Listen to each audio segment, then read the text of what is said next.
Assalamualaikum warahmatullahi wabarakatuh. Eh, Perkenalkan, nama saya Sheila Amarta Yuwono, NIM 2022 10 11 03 11 528. Saya penologi viktimologi kelas F.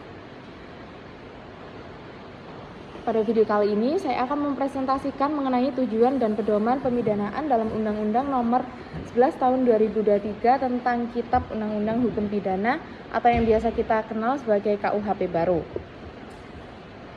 Dalam video ini kita akan membahas bagaimana filosofi pemidanaan di Indonesia berubah secara signifikan, terutama karena KUHP baru tidak lagi hanya menekankan pembalasan tetapi mengedepankan kemanusiaan, keadilan sosial, restorasi, dan reintegrasi sosial.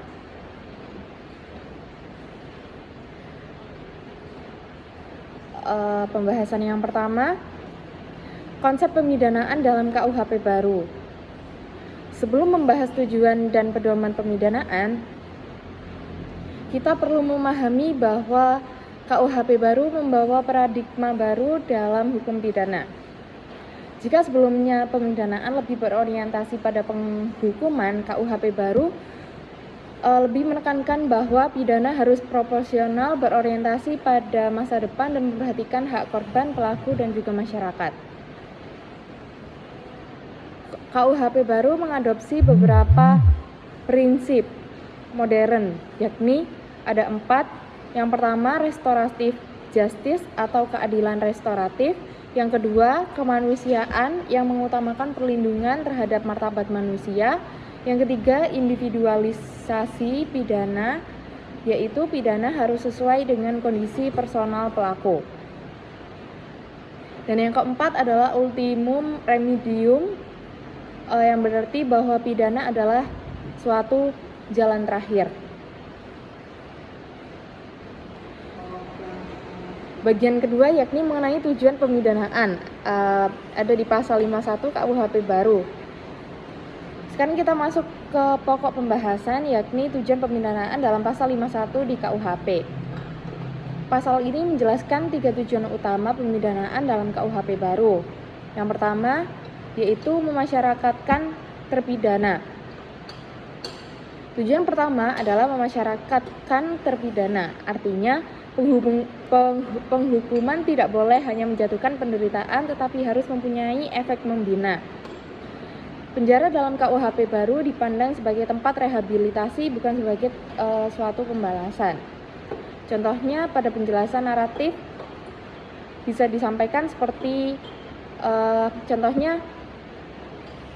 bahwa ada seseorang pelaku kejahatan harus diarahkan agar kembali menjadi anggota masyarakat yang baik. Karena itu pemidanaan harus mendidik, membina, dan mempersiapkan pelaku agar mampu berfungsi kembali dalam kehidupan sosial setelah menjalani pidana. Tujuan ini menegaskan bahwa negara tetap menghargai martabat manusia bahkan ketika ia melakukan suatu kejahatan. Yang kedua yaitu menyelesaikan konflik dalam suatu masyarakat. Tujuan kedua adalah penyelesaian konflik.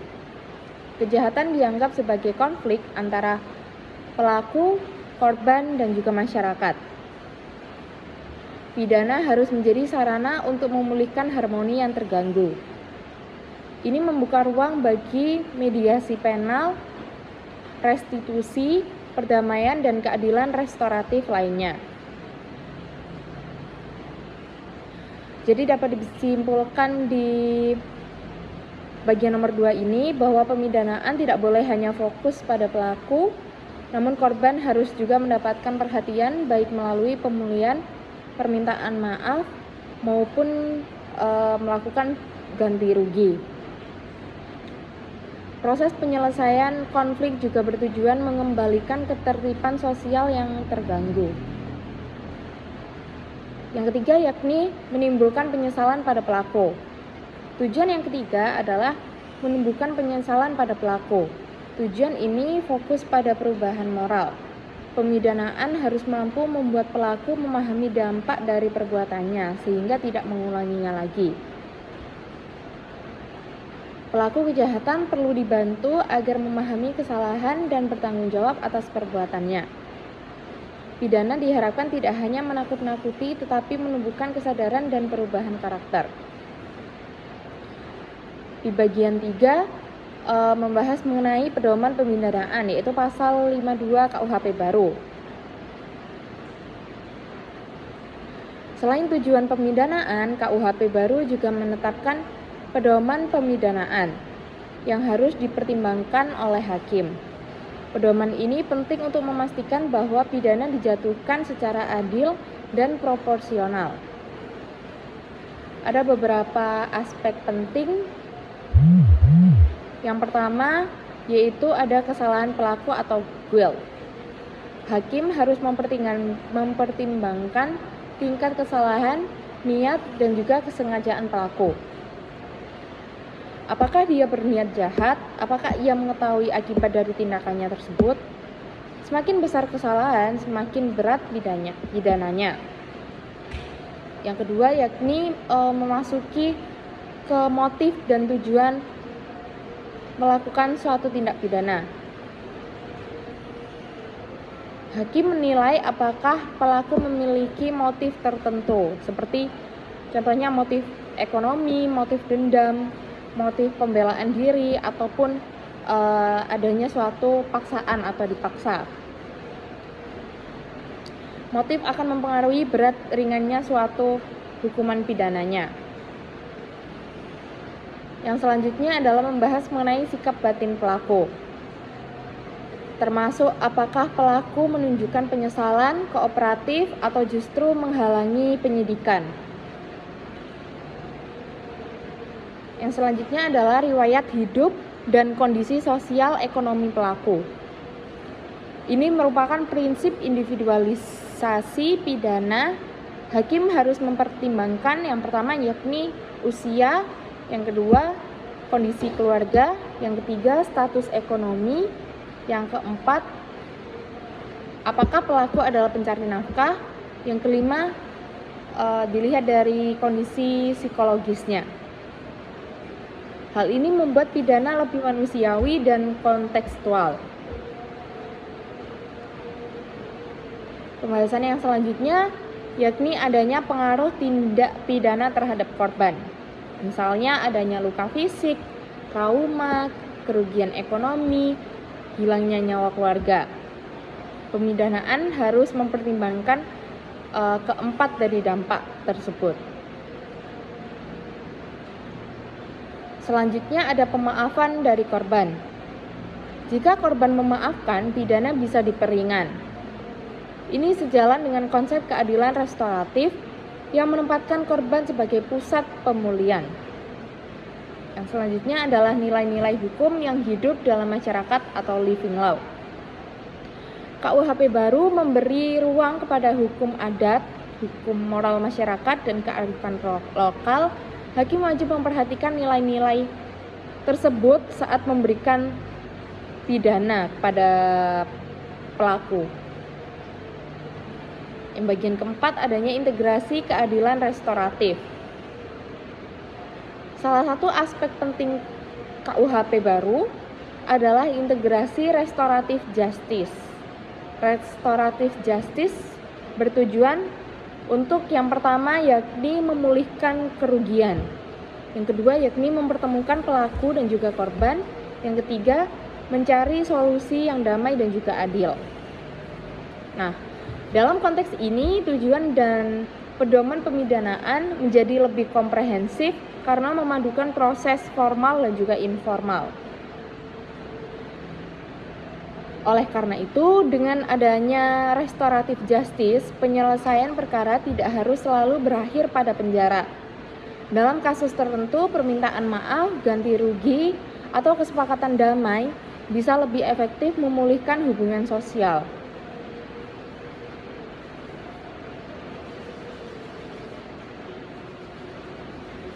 Yang selanjutnya adalah membahas mengenai tujuan pemidanaan, khususnya di pemasyarakatan, penyelesaian konflik, dan penyesalan pelaku. Nah, apa saja sih isi yang sebenarnya dari pasal 51 KUHP baru?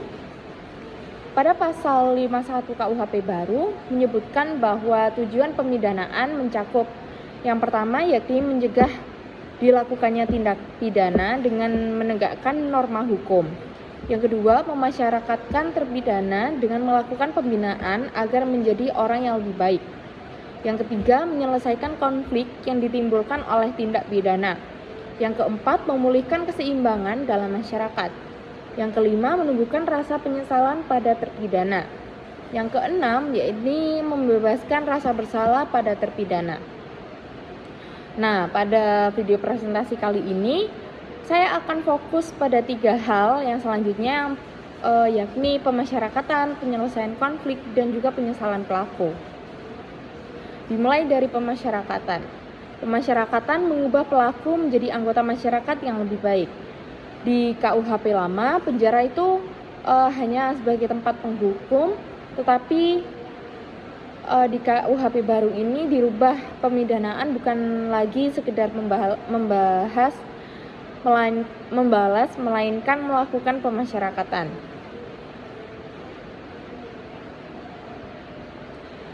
Pemasyarakatan ini penting karena kenyataannya hukuman penjara tanpa pembinaan sering membuat pelaku kembali melakukan kejahatan atau residivis.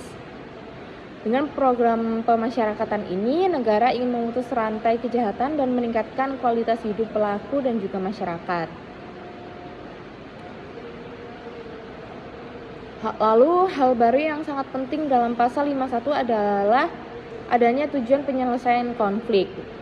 Ini mencerminkan orientasi restoratif justice, yaitu penyelesaian yang lebih menekankan pada pemulihan dan juga bukan pembalasan. Maksud dari pemulihan ini adalah tindak pidana dianggap menimbulkan konflik antar pelaku, korban, dan masyarakat. Lalu pemidanaan seharusnya membantu menyelesaikan konflik itu, bukan justru memperbesar masalah. Lalu bagaimana penyelesaian konflik dilakukan? Nah, pada pasal ini penyelesaian konflik dilakukan bisa dengan 4 cara. Yang pertama bisa dengan mediasi penal. Mediasi penal yakni antara pelaku dan korban yang dilakukan bersama jika korbannya setuju. Yang kedua bisa dengan cara mengembalikan kerugian korban, baik berupa ganti rugi maupun pemulihan lainnya. Yang ketiga yakni melibatkan komunitas atau tokoh masyarakat dalam proses damai. Yang keempat yakni memberikan ruang untuk diversi terutama untuk pelaku anak. Contoh simpelnya, dalam kasus pencurian kecil, sanksi pidana yang terlalu berat bisa merusak hubungan sosial. Dengan penyelesaian konflik, pelaku bisa minta maaf, mengganti kerugian, dan hubungan sosial bisa pulih tanpa harus mengorbankan masa depan pelaku. Penyesalan pelaku membangun kesadaran moral. Bagian berikutnya dari pasal 51 adalah menumbuhkan rasa penyesalan. Ini adalah aspek psikologis dan moral dari pemidanaan. Mengapa penyesalan itu penting? Penyesalan itu penting karena seseorang yang benar-benar menyesal lebih kecil kemungkinannya untuk mengulangi perbuatannya. Penyesalan membuat pelaku mengerti dampak perbuatannya, memahami penderitaan korban, tergerak untuk tidak mengulangi kesalahan. Bagaimana negara menumbuhkan penyesalan? Melalui proses pembinaan di dalam lembaga masyarakatan, konseling, pendidikan karakter, mediasi dengan korban, kesempatan untuk memperbaiki kesalahan. KUHP baru ingin pemidanaan menjadi sarana pembelajaran dan introspeksi bagi pelaku. Penjara bukan lagi tempat balas dendam, tetapi tempat untuk mengubah diri. Mengapa tujuan pemidanaan ini penting? Dengan memasukkan pemasyarakatan, penyelesaian konflik, dan juga penyesalan pelaku ke dalam tujuan pemidanaan, KUHP baru ingin menciptakan keadilan yang lebih manusiawi, bukan keadilan balas dendam. Ingin mengurangi overcrowding di penjara, ingin memperkuat restoratif justice, ingin meningkatkan keamanan jangka panjang karena pelaku yang berubah jauh lebih aman bagi masyarakat, dan ingin memulihkan hubungan antara pelaku, korban, dan juga masyarakat. Jadi, pasal 51 KUHP baru menegaskan bahwa pemidanaan di Indonesia sekarang lebih menekankan pada yang pertama, yakni pembinaan bukan pembalasan. Yang kedua, yakni lebih menekankan kepada pemulihan, bukan penderitaan. Yang ketiga, yakni menekankan pada perbaikan, bukan penghukuman semata. Dengan demikian, pemidanaan dapat memberikan manfaat lebih luas tidak hanya bagi pelaku, tetapi juga bagi korban dan masyarakat.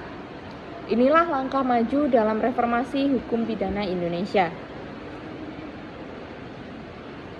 Sebagai kesimpulan, KUHP baru melalui pasal 51 dan 52 membawa paradigma baru dalam pemidanaan di Indonesia. Pemidanaan tidak lagi sekedar menghukum tetapi membina terpidana, memulihkan konflik, membantu pelaku menyesali tindakan, serta memastikan keadilan yang proporsional dan manusiawi.